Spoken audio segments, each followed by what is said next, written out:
예, 오늘의 모닝 브리핑 시작하겠습니다. 미국은 휴장이었고요. 유럽은 많이 빠졌습니다. 그러니까 미국과의 갈등 문제로 매물이 나오면서 이제 많이 빠졌고, 다만 이제 미국과 유럽의 이런 갈등이 어떻게 될 거냐, 해석은 엇갈립니다. 이거 악재 맞다, 이렇게 보는 시각이 있고, 타코, 결정적인 순간에 트럼프가 물러났잖아요. 이번에도 결국에는 트럼프가 어떤 흐름에 변화를 줄 거다, 뭐 이런 해석들도 일부 있습니다.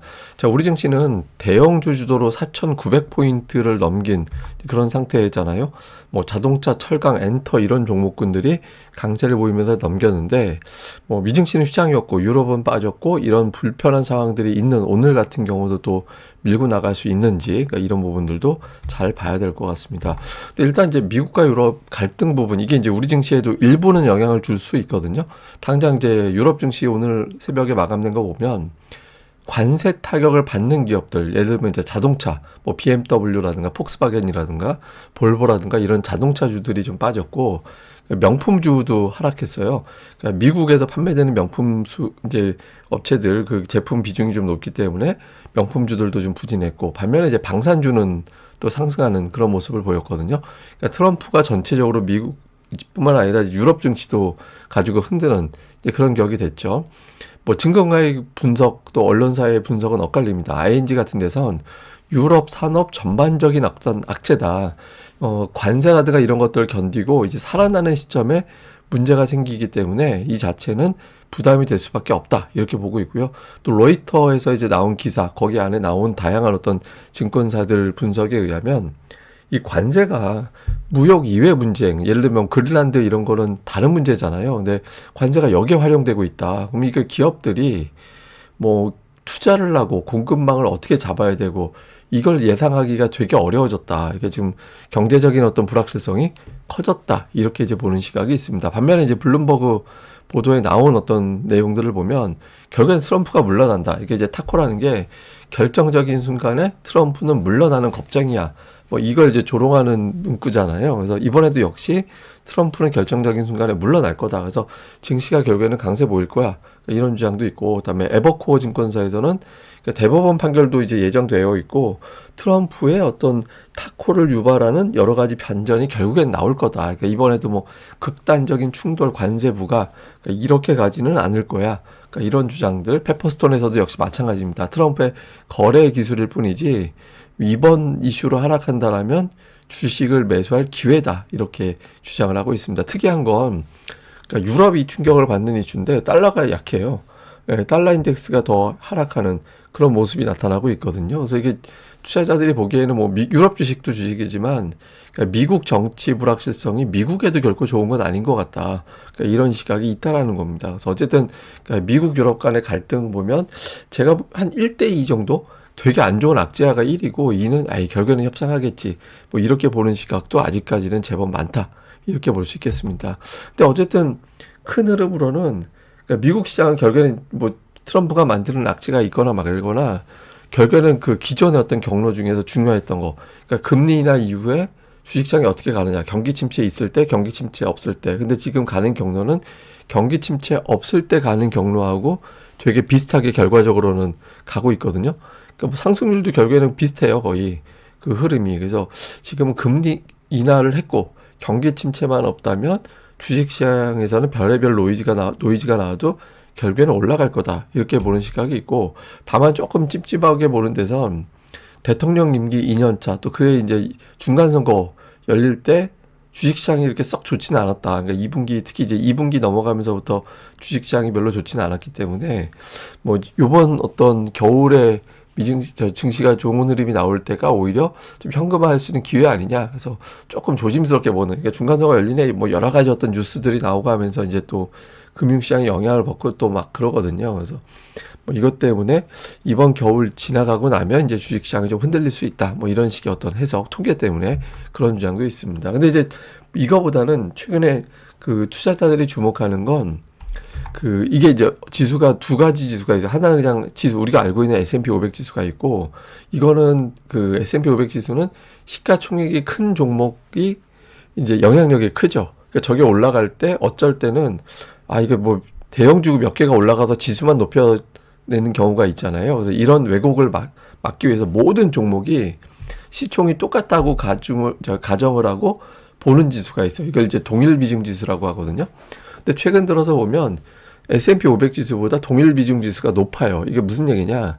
대형주는 주춤하고 중소형주가 많이 올라왔다는 의미가 되거든요. 그래서 그러니까 미증시의 최근의 관심은 뭐 트럼프의 탁구고 뭐고 트럼프의 관대 전쟁이고 뭐고 대형주 팔아서 중소형주 뭐가 똘똘하냐 그쪽으로 갈아타는 게 낫지 않냐 그러니까 이게 있다라는 거예요. 그래서 최근에는 어떤 이슈 대비 시장은 그냥 괜찮고 그 괜찮은 이면에는 대형주 팔고 딴 거 사면 되지 뭐 이런 식의 어떤 해석 이런 것들 때문에 그런 것 같다. 그래서 지금 뭐 유럽 문제라든가 이런 것들도 결국에는 뭘 살지에 대한 어떤 선택, 그런 기회, 계기 뭐 이렇게 작동할 것 같다. 뭐 이런 주장들도 있습니다.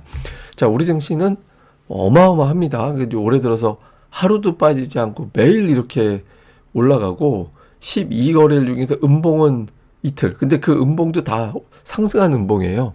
예, 그리고 종가가 거의 고가 수준으로 계속 마감하는 그런 모습들이 나오고 있죠. 근데 이제 특이한 건 소형주가 살아나기 시작하고 있어요. 그러니까 불과 한 일주일 조금 더 되기 전에 제가 이제 뭐 시장 브리핑 할 때 소형주 지수는 작년 12월 저점보다 아래가 있다고 막 그 말씀 드리고 막 그랬었잖아요. 그래서 소형주가 되게 약하다. 근데 이제 대형주만 막 주도하고. 근데 소형주가 상승률은 물론 이제 대형주보다 못하긴 하죠. 근데 꾸역꾸역 올라오고 있거든요. 지금 보시면 7거래일 연속해서 소형주 지수도 올라오고 있어요. 그래서 일단 이제 코스닥은 또 저렇진 않지만 코스피의 소형주 지수도 어쨌든 모양새상으로는 코스피를 따라가고 있다. 그럼 이제 이게 코스닥으로만 넘어가면 되는 거거든요. 근데 어쨌든 코스피는 이제 종목 장세의 범위가 좀 넓어지고 있다라는 거는 다행스럽고 또 수급에서 보면 최근에 외국인들이 3거래일 연속해서 매수하고 있고 또 지난주 월요일부터 독특한 특징은 장중에 되게 많이 팔았다가 장 후반에 갑자기 매수로 확 바뀌거나 매도가 확 줄거나 어쨌든 초반에 어떻게 파나 두고 보자라고 했다가 이제 초반 넘어가면서부터 주식을 사들이는 이제 그런 패턴이 반복되고 있거든요. 근데 또 하나는 코스닥도 외국인들이 좀 사면서 양시장을 다 사들이는 그런 모습이 있다라는 거죠. 그리고 이제 또 하나 특징적인 게 개인들이 지금 매도를 하고 있다라는 거예요. 그래서 개인 투자자들의 어떤 매도가 나오고 있다라는 것도 굉장히 중요한 의미가 있습니다. 그러니까 그 개인들이 5거래를 연속해서 매도하고 있잖아요. 근데 저 매도한 자금은 결과적으로 예탁금, 고객 예탁금으로 쌓이게 돼 있거든요. 그러니까 내가 팔았으니까 이틀 지나면 내 계좌로 들어오잖아요. 개인들이 매수할 자금이 좀 넉넉해졌다. 들어온 자금도 있고 예탁금 저 팔아서 생긴 현금도 있고, 그러니까 이 자금으로 개인들이 어느 정도 종목 장세를 또 만들 수도 있어서 좀 코스닥 쪽에 어떤 흐름이 나오는지도 좀 봐야 됩니다. 그러니까 코스닥이 지금 그동안에 하락하면서 물량 소화하던 것과 달리 횡보하면서 물량 소화하다가 어제 급기야는 이제 장기 박스권 상단을 완전히 넘기는 이제 그런 모습들이 나타났잖아요. 그리고 소형주 지수도 제가 소형주 지수 되게 막혀 있다고, 그러니까 월봉에서 120월선을 돌파하지 못하고 막혀 있다. 물론 이게 월봉이기 때문에 이번 달 후반까지 봐야 되는데 어쨌든 어제 기준으로 보면 이제 넘겨가서 코스닥도 조금 조짐이 그동안에는 뭐 예를 들어서 뭐 로봇주 아니면은 뭐 알테오젠 같은 대형 제약주 뭐 2차전지 가끔 한 번씩 뭐 이런 형태로 이제 이제 강세를 보였었잖아요. 근데 소형주군에서도 조금 이제 변화가 좀 생기는 좀 뭐 코스닥도 확산돼 볼까 뭐 이런 식의 어떤 시도들이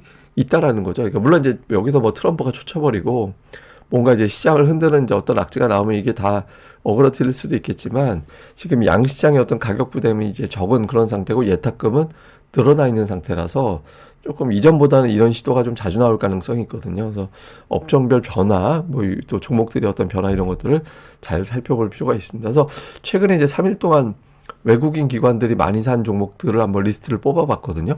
보시면 이제 뭐 양쪽 다 양 주체가 레인보우 로봇이 제일 많았고 로봇주가 순매수 1, 2위였어요. 근데 이제 그 다음 단계 어떤 종목군들을 쭉 보면 뭐 이게 업종별로도 이런 업종을 좀 담는구나. 이 종목군들을 이제 많이 담아놨구나. 근데 이제 매수한 거 대비 주가가 별로 안 올랐구나. 이런 것들이 좀 구분이 되는 측면이 있거든요. 그래서 좀 최근 들어 가장 최근 버전 3일 동안 물량을 좀 담은 종목들이니까 이 종목들이 일관성 있게 계속 담는지 그러니까 이런 흐름을 좀 주목해 볼 필요가 있습니다. 근데 이게 보시면 코스닥 같은 경우 이제 지수는 되게 좋은데 그 ADR상 상승과 하락 종목 비율을 보면 하락 종목 비율이 되게 높잖아요. 그러니까 오히려 뭐 과매도에 가까워요. 근데 이제 보통 제가 이 과매도에 가깝다는 이야기는 이전부터 하긴 했지만 뭐 이렇게 시원스럽게 아직까지는 개선되는 그런 느낌이 없긴 하죠. 근데 그 예탁금이 계속해서 증가가 된다라고 하면 코스피의 중소형주, 코스닥의 중대형주, 그러니까 이런 종목군들 쪽에서는 좀 변화가 생길 수 있기 때문에 그러니까 이미 이제 저는 조금 종목들이 약간의 어떤 변화가 있는 것 같이 보이긴 하거든요. 그래서 좀 기관 외국인들이 매수해 놓고 개인 큰 손들이 합류하는 종목들이 있습니다. 그래서 그런 종목군들을 뭐 계속해서 좀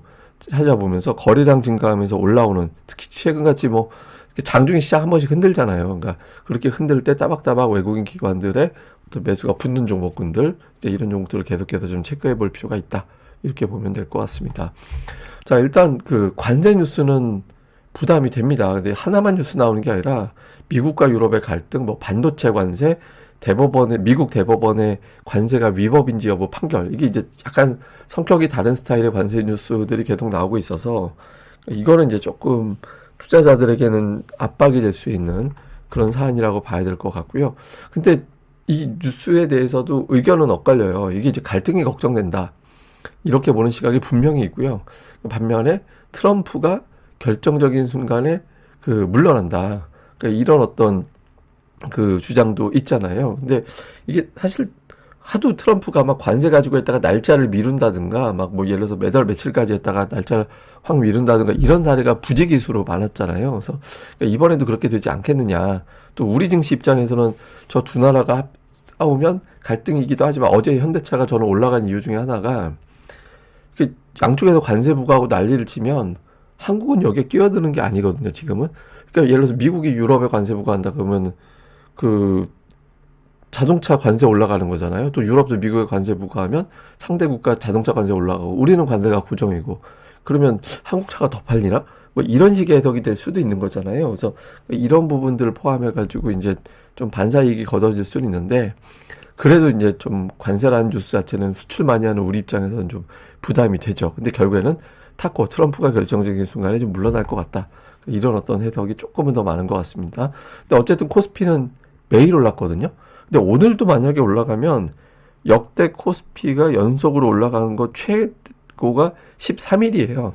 근데 오늘도 올라가면 13일 타이가 되거든요. 근데 오늘 조금 해외 쪽에서 특히 유럽 쪽에서 이제 만만치 않은 뭐 그런 뉴스들이 포함되어 있는 상태에서 이런 날에도 과연 오후장에 밀어붙일 수 있을 거냐. 그러니까 요 흐름, 요것도 좀 주목해 볼 필요가 있고요. 그리고 이제 올해 증시를 돌이켜보면 삼성전자, 현대차, 투톱, 특히 현대차는 월간 상승률은 1998년 이후에 최고예요. 예, 그 1998년 우리나라 외환위기 전후 때 그때 1월에 80%인가 아마 그렇게 올라간 적이 있을 거예요. 예, 그때 이후에 현대차의 월간 상승률로는 최고를 기록하고 있거든요. 근데 어쨌든 두 종목이 투톱, 그다음에 뭐 방산, 조선, 석유화학, 증권 이런 종목군들이 그러니까 순환하는 그런 구도죠. 그러니까 뭐 이 구도도 괜찮아요. 그러니까 이런 구도로 가는 것도 이제 괜찮은데 여기서 이제 코스닥이 어떤 구도를 만들어낼 거냐. 아직까지 쭉쭉 밀어붙이는 주도주가 안 보이거든요. 그러니까 코스닥 쪽에서의 어떤 주도주 흐름 어떻게 나오는지도 좀 잘 봐야 될 것 같습니다. 자, 이거는 뭐냐면 제가 예전에도 한번 보여드렸던 건데 이제 조금 업데이트한 버전으로 그러니까 증시를 움직이는 축, 한국 증시를 움직이는 축은 크게 세 가지 스토리입니다. 그러니까 우선 AI, 그러니까 AI라는 큰 어떤 투자가 이제 만들어지고 실제로 거기에 대한 어떤 성과물 나오고 하면서 반도체가 대표적인 성과물이죠. 그리고 지금 이제 로봇 결국에는 이제 AI의 연장선으로 봐야 되는 거잖아요. 근데 이거 관련해서 가장 잘하는 기업들이 우리나라에 있다. 예, 원재료, 원자재 생산하는 반도체. 다음에 이제 로봇 만들 수 있는 현대차. 이런 것들이 있다라는 거고. 그 다음에 이제 유동성. 그러니까 미국이 어쨌든 금리를 내렸고 우리나라도 그 계속해서 이제 유동성이 공급되는 그런 과정에 있잖아요. 근데 이렇게 들어가고 그래서 그럼 환율이 올라가서 걱정되는데 그러면 우리나라 입장에서 가장 부담되는 상황이 유가가 올라가 버리면 환율 놓고 유가가 올라오면 우리나라 물가가 올라가기 때문에 이제 좀 고비가 될 수 있거든요. 근데 유가가 안 올라요. 이러다 보니까 이제 유동성 효과를 어느 정도 활용할 수 있는 그런 조건이 되고 있는 거죠. 그러니까 환율이 올라가도 겁이 별로 덜 나는 그런 상황이 되는 거고. 그래서 이게 하나의 축이고 또 하나는 이제 정부 정책 의지. 그러니까 상법 개정 같이 이런 어떤 정부적 이번 주에 또 이제 3차 상법 개정 상정이 되죠. 그러니까 이런 것 상정될 걸로 알려졌습니다만은 이런 것들이 계속 맞물리는데 이게 이렇게 세 가지가 돌아가는 국가가 별로 없어요. 별로 없고 엄밀하게 보면 미국이 약간 비슷한 느낌은 있죠. 예, 근데 이제 미국은 대놓고 뭐 상법 개정 같은 정책이 나오고 있는 건 없잖아요. 예, 트럼프가 이제 여러 가지 어떤 부양책이라든가 뭐 이제 감세라든가 이런 걸 있는데 이건 결국에 이제 유동성 쪽으로 들어가는 거고 우리나라 같이 상법 개정 같은 스타일이 더해진 나라가 없거든요. 그래서 요 축이 살아있다라면 뭐 시장은 쉬었다 다시 가고 쉬었다 다시 가고 이제 이런 형태가 될 것 같다. 요 축이 훼손되는 때가 이제 시장이 힘들어지는 때니까 그때가 언제가 되는지도 그때마다 우리가 또 이야기해보고 그런 상황이 생기면 또 저도 점검을 해보도록 하겠습니다. 예, 그럼 오늘 하루 또 잘 보내시고요. 저는 또 다음에 뵙겠습니다. 그리고 구독하기와 좋아요까지 꼭 좀 부탁드립니다. 감사합니다.